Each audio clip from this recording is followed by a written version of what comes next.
예, 안녕하십니까. 예, 오늘은 이 전두환 대통령이 빈소를 오늘 오전에 우리 미디어치 산악회원과 최대리 후보랑 이제 같이 갔다 왔습니다.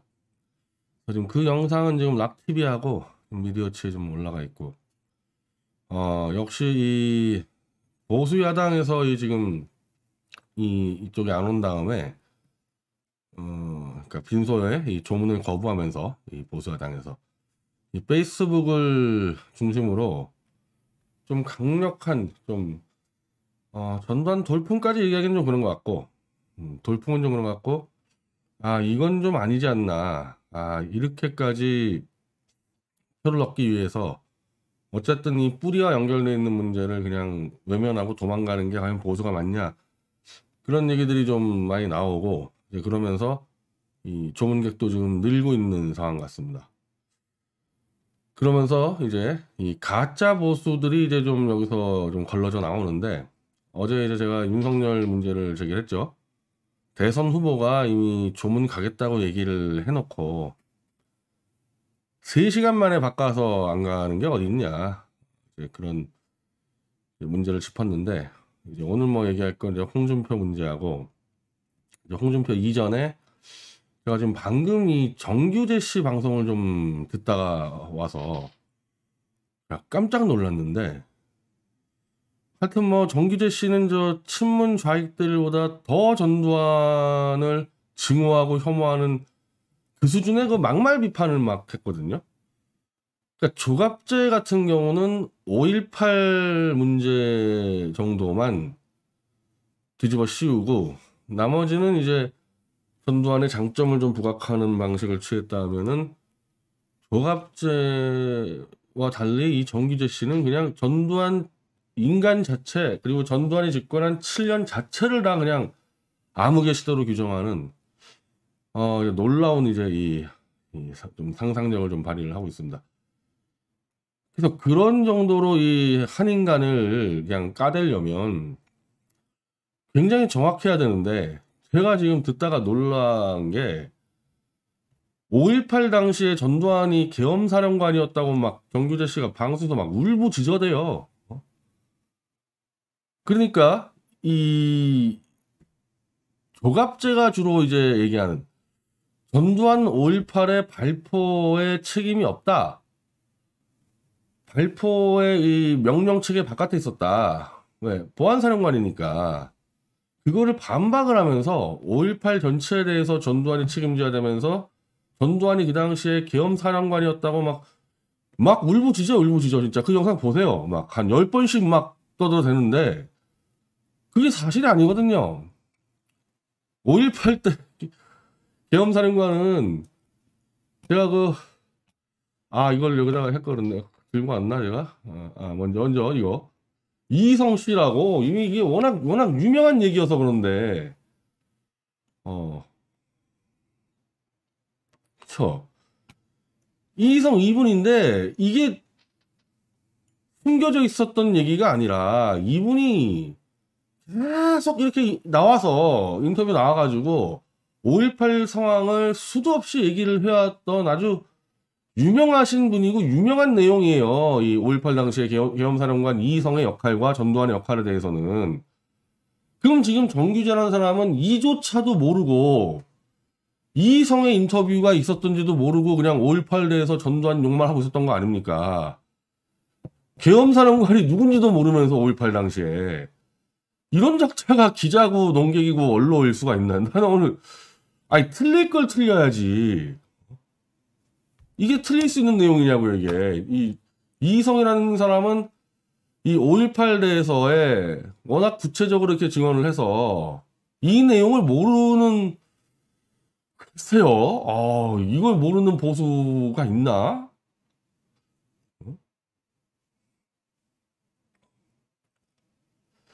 저 예를 들면은 지금 이게 뉴스타운의 인터뷰잖아요. 뉴스타운뿐 아니라 조갑재 씨도 그렇고 워낙 많이 나오신 분이에요, 이성 씨는. 자, 이게 뉴스타운이니까 이런 식으로 물어보잖아요. 5.18 당시 고정 간첩들이 광주에 잠입한 거 아니겠냐. 이제 뉴스타운은 이제 5.18 북한군 개입을 주장하는 매체다 보니까 자, 첩보는 있었지만 확증을 잡지 못했다. 확증이 없는데 어떻게 얘기했냐. 이 당시는 계엄사령관이 그 무장 동기 잡느라고 정신이 없죠. 이게 뭐 간첩이 맞니 뭐 그런 거 따질 새가 없었기 때문에 그 당시 이 간첩이 들어왔던 이 첩보는 들어왔지만 그걸 확인을 못했고, 다만 무기고를 털고 시위대를 조직적으로 이끄는 민간인이 할 수 있는 행동이 아니다 이건. 무기고를 털어서 시위대가 아니라 군대를 조직했잖아요. 막 총을 들고 장갑차를 몰고 나타나지 않았습니까? 그건 도저히 민간인이 할 수 없는 행동이었다. 이제 이 정도 얘기하는 거고. 하여튼 여기서 뭐냐, 이 사람 얘기 중에서 가장 중요했던 건 뭐냐면은 자꾸 이 친문자익들은 발포를 누가 명령하느냐를 하다 보니까 그게 전두환이냐 그랬을 때 아니다 무슨 소리냐, 지휘계통이 전두환은 보안사령관인데 5.18에 발포와 무관하고 이거는 현장에 있는 현장에 시위 진압을 하러 간 현장의 판단으로서 발포 명령도 아니고 그냥 우발적으로 쐈다는 그 얘기잖아요. 자, 그러니까 누가 발포 명령한 거냐? 결국 90년도에 재판 당시 광주까지 내가 조사해 버렸으나 발포 명령을 내린 지휘관은 없다. 네. 현장에서 터졌기 때문에 현장에서 버스를 싣고 그냥 군인들에게 돌진을 하고 막 이러다 보니까 현장에서 전쟁이 벌어져가지고 발포가 났지. 야, 언제부터 발포해? 이렇게 된 게 아니다. 그리고 전두환 대통령은 보안사령관이었기 때문에 이쪽 광주의 진압 문제에 대해서는 작전 지휘 체계에서 벗어나 있었기 때문에 관련이 없다. 이게 이성 장군 인터뷰고, 이걸 사실 조갑재 씨가 많이 알려가지고 이제 다 알려지게 된 건데, 저는 정규재 씨가 얘기하고 싶은 논리를 부정하는 게 아니에요. 그러니까 보안사령관이었기 때문에 작전 지휘 체계에 없어서 5.18 전체에 대해서 전두환과 관계가 없다. 이게 지금까지 조갑재 쪽의 주장인데 아주 야비하고 비열한 방식이라고 저는 생각을 했어요. 5.18을 바로 민간인 학살이라는 점으로 끌고 가려다 보니까 전두환을 그래도 장점을 보려는 조갑재 입장에서는 5.18에서 전두환을 빼내야 된단 말입니다. 그러니까 어쩔 수 없이 보안사령관으로서 전두환 책임이 없다 얘기를 하는 건데, 전두환이 단지 군인에 머물렀으면은 그렇게 얘기할 수가 있어요. 근데 12.12 사태부터 87년도까지 전두환은 실질적으로 정치인으로 움직였거든요. 그러면 12.12부터 5.18까지 전두환이 다 책임져야 되는 거예요. 자기가 뭐 발포 명령을 내렸던 뭐든 관계없이 그 자기의 통치 기간에 연결돼 있는 그 안에서 벌어진 거대한 역사적인 문제에 대해서는 전두환 씨가 다 책임져야 되는 거예요. 그러니까 정규재 씨가 그 말을 하고 싶었나 본데, 그 말을 하더라도 팩트는 그대로 얘기해야지. 계엄사령관이 아닌 사람한테 왜 계엄사령관이라고 합니까? 그러니까 전두환 대통령은 분명한 건 뭐냐, 5.18을 진압하는 과정을 거쳐서 대권을 잡았기 때문에 이 5.18에 대한 정치적 책임은 다 져야 된다는 겁니다. 그러면 지금 사실 전두환 대통령이 가장 큰 문제가 이거를 자기가 앞장서서 최소한 이 90년대 김영삼 대법원의 재판은 뭐 재판도 아니었으니까 그건 제끼더라도 그 뒤에 지만원 박사가 나섰을 때 본인도 같이 나서가지고 본인이 이거를 끝까지 파헤쳐가지고 정리를 했어야 돼요. 그걸 안 하다 보니까 이 돌아가실 때까지 집단 이지매를 당하고 이제 죽어서도 지금 이렇게 된 거 아닙니까? 힘 좀 남아 있었을 때 그때 막 붙었어야 돼요. 이 친문 자익들하고 이 역사 문제 가지고 제대로 붙었어야 되는 거. 회고록을 쓸 때 보니까 이분이 5.18에 대해서 이제 학을 띄고 관심이 없다가 이 회고록 좀 쓸 때 보니까 좀 지만원 박사나 뭐 김대령 박사나 이런 사람들 책을 보고 야, 내가 몰랐던 광주에 이런 게 있었구나, 그런 걸 좀 느꼈던 것 같아요. 그러면 그때 그냥 거기서 승부를 걸었어야 되는데 그걸 피하려다가 오히려 못 피한 사태가 돼버린 거죠.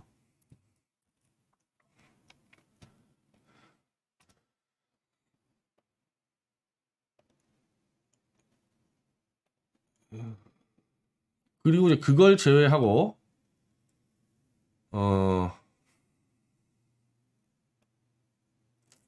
그걸 제외하고 오늘 이 정규재 씨의 논리는 심각합니다. 이거 제가 볼 때는 이분이 이런 사람이 보수 농객으로 뛰었다는 게 믿기지 않을 정도로 이런 수준의 논리로 나갔다간 좌익한테 밟히는 거죠, 그냥.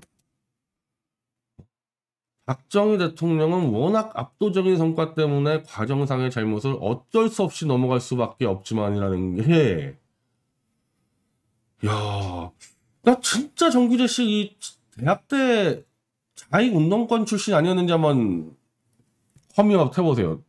이런 논리가 나올 수 없거든요. 이 정규재 씨 나이 때 전경련 돈 받고 산 사람이 어떻게 이런 식으로 얘기를 하지? 박정희 전두환 대해서.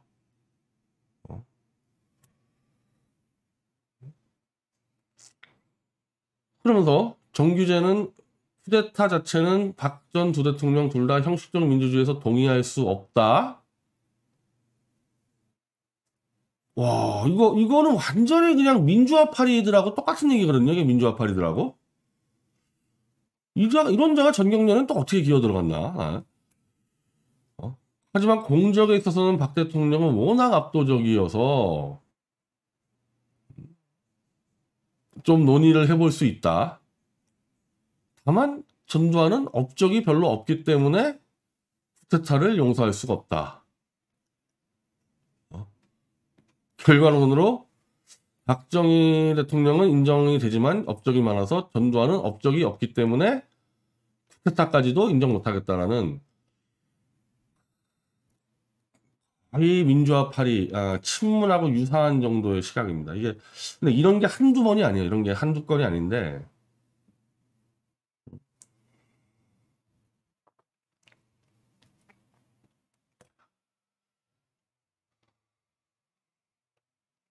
이것도 다 설명해 들어가야 되나 이거? 지금까지 이런 생각들을 어떻게 잘 숨기고 넘어왔습니까? 이제 와서 얘기하는 것 같은데 첫째로 박정희 5.16과 전두환 12.12는 달라요. 완전히 다른 성격의 사건이에요. 박정희 대통령의 5.16은 쿠데타가 맞아요. 쿠데타가. 처음부터 끝까지 쿠데타가 맞고 전두환 대통령의 12.12는 쿠데타하고 전혀 관계없고 박정희 대통령 시해 세력을 색출하려다가 그 기득권 세력들하고 정면 충돌 들어간 거예요. 형식적으로 따지면 오히려 전두환 쪽이 나은 거죠. 박 대통령은 어쨌든 군사 쿠데타를 한 거고. 근데 그 군사 쿠데타의 형식 자체를 완전히 결과로서만 이렇게 판단을 해야 되는 건가? 아니죠. 지금 이 정규재 씨는 쿠데타의 시작, 성과라는 결과만 보고 있는데 그 안에 과정이라는 것도 다 봐야 돼요. 과정이라는 게. 그 박정희 대통령의 이 쿠데타는 과정이 굉장히 매끄러웠어요. 그것까지 같이 평가해 줘야 되는 거거든요. 남미나 뭐 아시아나 아프리카나 이 쿠데타가 정말 수없이 벌어지는데 박정희 대통령의 쿠데타만큼 매끄럽고 전체적으로 희생자도 거의가 없죠. 쿠데타 하는데 희생자가 없죠, 아예. 그러면서 국민적 여론도 지지를 받고 그리고 옷을 벗고 군복을 벗고 나가서 민간인 자격으로 다시 와서 선거를 치르고 워낙 깔끔하게 정리가 됐어요. 이거는 형식적 민주주의라고 하더라도 정규재 따위가 동의를 할 수 없다는 입장을 내놓으면 안 되는 수준으로 머릿속으로 다 지킨 거예요. 박정희 대통령이. 그러니까 내가 권력을 잡아야지 하는 과정에서 야이씨 총칼 들고 가가지고 때려 죽이고 목에 칼 대고 야 잡아. 이게 아니고 처음부터 머릿속으로 최대한 정말 이 절차 한번 지켜보자. 그걸 다 머릿속에 계산을 해서 국민적 반발이나 동요를 최소화시키면서 절차를 매끄럽게 진행을 시켰다니까요. 그러니까 그 혁명위원회를 만들어 놓고도 대통령 윤보선이 그대로 있었잖아요. 박정희 대통령이 총대고 야 윤보선 너 들어가 이렇게 하지 않고 박정희 대통령을 윤보선 대통령을 모시겠다 그래가지고 계속 있었다니까 윤보선 대통령이 계속 그런 과정에서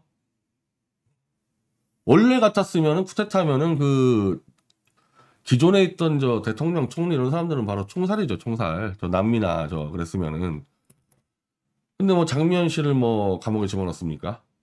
윤보선 대통령은 극진히 모셨고 다만 이제 모시다 보는데 어쨌든 일은 다 이 혁명위원회가 하게 돼 있잖아요. 열받아서 나갔어 윤보선 씨는 나가서 이 사람이 이제 박정희 대통령과 함께 대선에 나와서 둘이 선거를 맞붙습니다. 이런 사례가 있나요?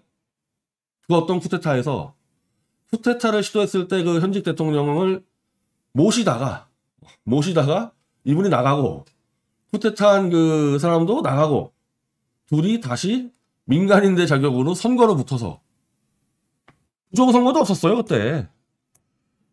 그때 부정선거도 없었고 아슬아슬하게 박정희 대통령이 젊은 그러니까 윤보선 대통령이 그 당시만 하더라도 연벨이 있었고 좀 양반 같은 그런 기질이 있어가지고 젊은 층의 표를 얻어가지고 박정희 대통령이 정말 아슬아슬하게 이겼어요. 아슬아슬하게.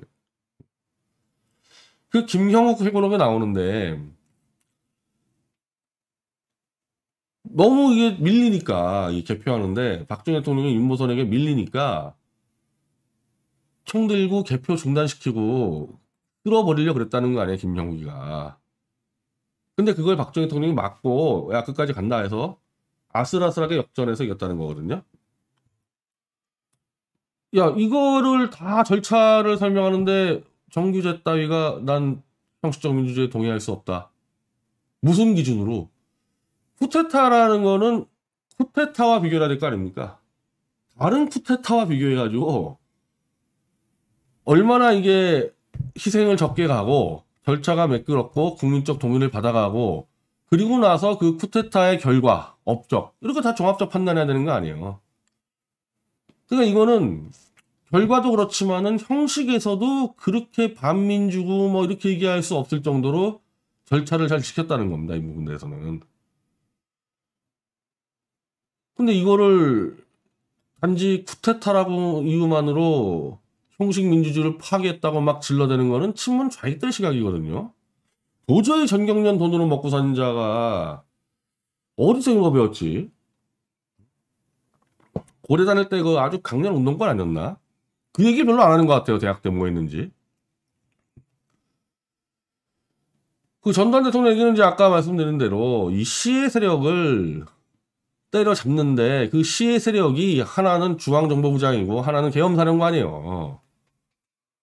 아까 그 정규제가 막 개거품 물었던 계엄사령관이 박정희 대통령의 시해에 공모한 정황이 드러나니까 둘 중에 하나밖에 없었다니까요. 선택할 수 있는 길은 그냥 덮고 그 계엄사령관 정승화 밑에서 그대로 가느냐 아니면 목숨 걸고 저거 체포하느냐 두 가지 선택밖에 없었던 건데 체포에 실패했으면 끝나는 거죠. 체포 실패했었으면 이제 전두환 세력들 다 그냥 모가지 날아가는 거 아닙니까?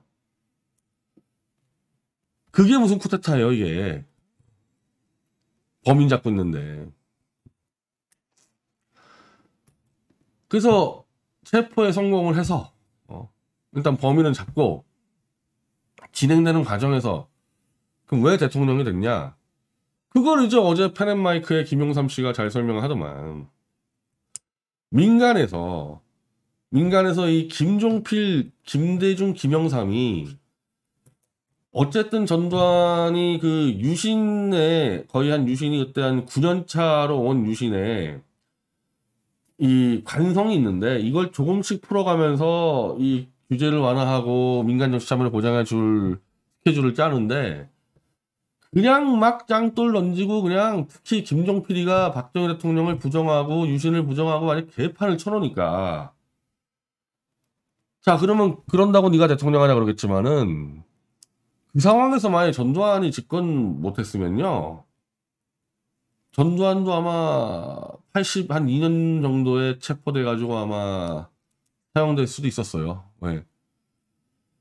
저쪽에 유신철폐 이쪽 세력은 바로 김재규를 영우시하고 있었기 때문에 그들이 그냥 그대로 집권했으면요.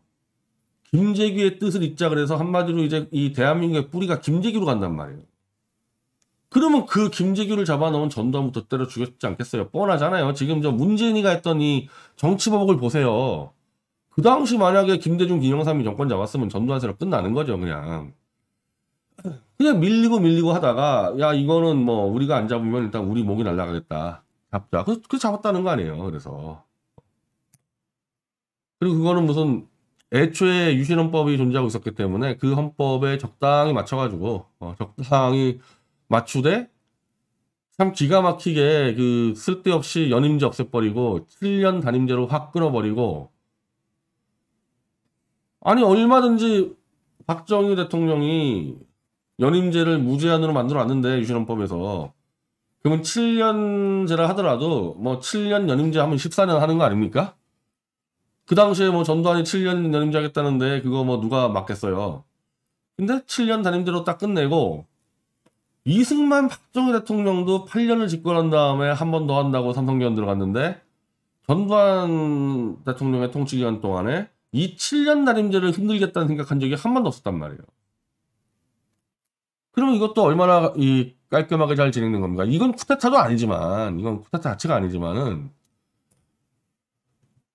정치 체제에 좀 뭐라 그럴까, 연성화라 그래야 되나? 이런 부분들을.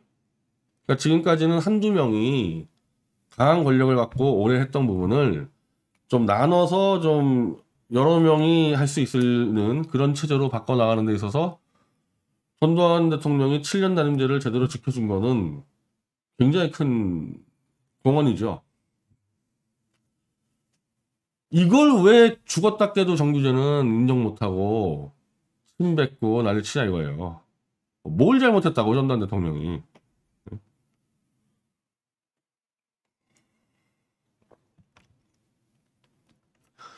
자, 그래서 최대집 전두환 민소 찾은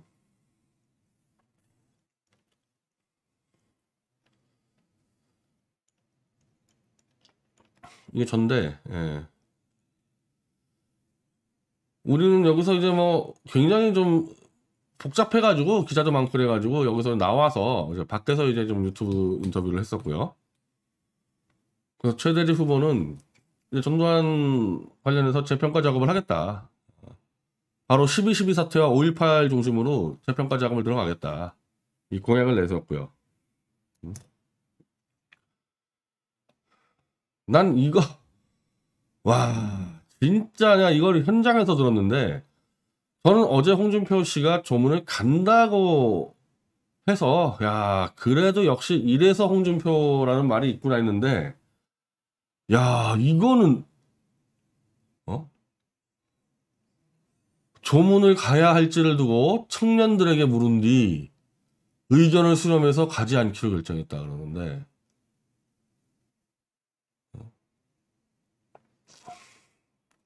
아니 이 사이트에 누가 들어오는지 다 신원 파악이나 됩니까? 누가 글을 쓰고 있는지 신원 파악도 안 될 거 아니에요. 그걸 책임 있는 정치인이 물어봐서 누군지도 모르는 자들이 글을 쓰니까 그 글 보고 하겠다고 해놓은 거를 엎어버려요? 그것도 조문을? 딴 것도 아니고? 자기 고향 어르신의 조문을 그냥 엎어버립니까? 자, 그래서 전 대통령은 제2의 고향인 합천 옆 동네 분이다. 정치적 이유를 떠나서 조문을 가는 것이 도리라고 보는데 어떤 거라고 왜 물어보냐고 그걸. 왜 물어보냐고. 조문을 가는 게 도리라면 가는 거지. 이걸 왜 물어보냐고. 그것도 누군지도 모르는 청년인지 그 자들이 누군지 알 수가 있어요. 이쪽 사이트 도는 사람들. 그리고 청년이라고 얘기하면은 20대, 30대다 그러면은 전두환 좀 알아요? 지금 20대, 30대들이 전두환을 잘 알아요? 그 시대를 겪어봤어요? 홍준표 본인이 20대, 30대들에게 내가 왜 조문을 가는지 설명을 해줘야 되는데 아무것도 모르는 애한테 물어보고 가지 마세요 그럼 안 가겠다. 이거 완전히 이제 어제 일자로 홍준표는 솔직히 보수의 리더로서의 자격을 상실했어요. 이 중차대한 신문 좌익들, 위장 가짜 보수, 윤석열, 정규재 이런 자들이 무참히 전두환을 죽이고 있은 그 상황에서 자기라도 이미 대선을 그만뒀으니까 자기라도 가야 되는데 그걸 정체불명의 애들에게 물어봐가지고 그 말 듣고 안 갔다. 아, 이런 것도 물어보지. 나중에 이제 내가 김정은을 만나야 될까요? 제2자는 우연히 길 가다가 20, 30대 애들이 홍준표가 반뺨이다 그래가지고 몰려온 그들을 잡고 요거 관리하겠다는 얘기야. 관리. 얘들 심기 안 거른들어서 관리하겠다라는 거예요. 20, 30대 표를. 20, 30대 애들을 끌고 가겠다는 게 아니라 얘들 비위 맞춰가지고 내가 관리하겠다. 이거잖아요, 이거. 이런 자가 무슨 지도자입니까? 이거 윤석열보다 더한 거예요, 이거. 윤석열이는 아주 높으신 분이 문재인이나 홍석현 정도가 전화 때려서 너 가지 마라 이랬겠죠, 윤석열이는. 홍준표는 누군지도 모르는 게시판에 잡것들 의견 듣고 대통령 후보 2번 하고 당대표 2번 하고 이런 자가 다른 것도 아니고 전직 대통령의 조문을 엎어버려. 다시 얘기지만 이런 자 이러면은 나 김정은 만날 거예요? 안 만날 거예요? 이런 거 다 물어봐야지 이제 앞으로. 다 물어봐야지.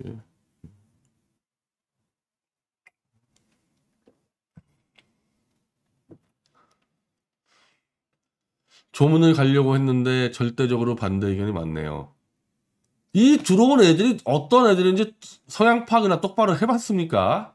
거기서 이거 글 쓴 애들은 또 어떤 애들인지. 아니 페이스북은 지금 난리인데 조문 간다고.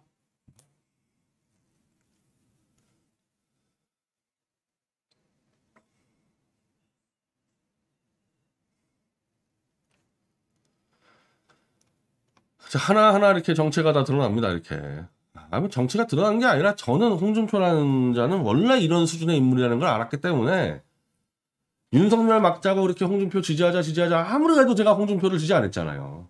이런 인물인 거 뻔히 알았으니까. 이제 전두환 조문이 이제 5일장이니까 4일 남았는데 의미 있는 정도의 파문은 좀 일으킬 겁니다. 이런 비열한 기회주자들이 다 드러나고 있잖아요, 이거. 표 좀 떨어져도 가야지. 선거도 다 끝낸 홍준표가 이러고 있는데.